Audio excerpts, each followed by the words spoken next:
윤석열 대통령 당선인이 13일 초대 법무부 장관 후보자로 한동훈 사법연수원 부원장을 지명했다. 이에 대해 조국 전 법무부 장관은 SNS에 윤 당선인과 한 후보자를 동시에 비판하는 글을 게시했다. 조 전 장관은 이날 페이스북에 지금도 윤석열, 한동훈 두 사람이 정치적 야심이나 편향이 없는 공평무사한 검사였다고 주장하는 진보, 인사 또는 법조 기자들이 있을 것이다라는 글을 게시했다. 다만 이 글은 전체 공개가 아닌 서로 친구를 맺은 사람들만 볼 수 있는 친구 공개로 게시됐다. 한 후보자는 사법시험 37회에 합격해 2001년 서울지검 검사로 임관했다. 그는 2003년 대검중앙수사부 대선자금수사팀을 시작으로 2006년 대검중수부 현대차 수사팀, 2016년 국정농단 특별검사팀을 거치며 윤 당선인과 오랜 기간 호흡을 맞춰왔다.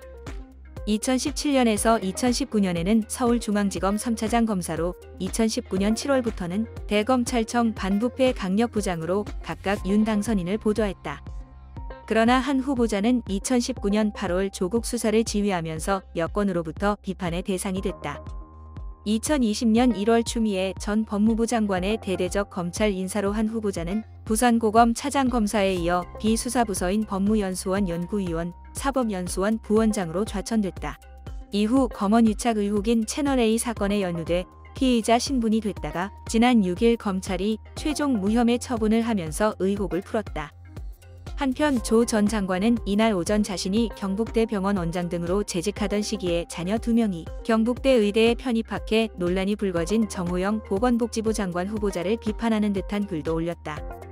조 전 장관은 복지장관 후보 딸아들 경북대 병원 고위직대 경북의대 편입이라는 제목의 기사 링크를 페이스북에 공유한 뒤 윤석열 당선자의 절친 정호영 복지장관 후보 딸아들의 생활기록부, 인턴 증명서에 대해 검찰, 언론, 경북대는 철두철미한 수사, 조사, 취재할 것인가? 라고 적었다. 다만 이 글은 현재 조 전 장관 페이스북에서 확인할 수 없다. 삭제됐거나 비공개 처리된 것으로 보인다. 조 전 장관은 최근 자신의 딸 조민 씨에 대해 고려대와 부산대 의학전문대학원이 입학 취소를 결정한 뒤 윤 당선인을 저격하는 듯한 글을 수차례 게시했다. 지난 11일엔 페이스북에 윤석열 검찰이 내건 살아있는 권력 수사의 방식과 행태는 윤 자신과 가족, 윤 정부 인사에 대해 적용돼야 한다고 주장하는 글을 올렸다. 한편 검수완박을 주도하고 있는 더불어민주당은 SNS에 격한 반응을 올렸다. 정청래 의원은 경악, 믿어지지 않는다고 반응했고 신동근 의원은 정치가 의리와 우기, 보복이 판치는 느와르 영화 같은 것이라 생각하는 건지 기가 차서 말문이 막힌다고 썼다. 당내 대표적 친조국 인사인 최강욱 의원은 검찰 정상화에 대한 대응으로 가장 윤석열다운 방식을 택한 묘수라며 역시 최대 공로자답다고 비꼬았다.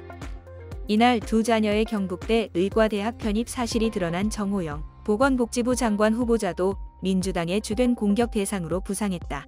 박홍근 원내대표는 윤 당선인의 40년 직이라는 정호영 후보자는 경북대 병원장 재직 전후에 두 자녀를 경북대 의대에 편입학시켰다며 국무위원으로서 기본적 자질과 도덕성을 갖췄나 의심스럽다고 지적했다. 보건복지위원회 민주당 간사인 김성조 의원은 정 후보자는 병원 행정 경험은 있지만 보건의료 정책에 대한 전문성이 없고 복지에 대해서는 문외한이라며 정말 가까운 지인이라면 윤 당선인은 복지부 장관 후보자 지명을 철회하고 대통령 주치의로 다시 임명해 가까이 두는 게 훨씬 나은 선택일 것이라고 말했다.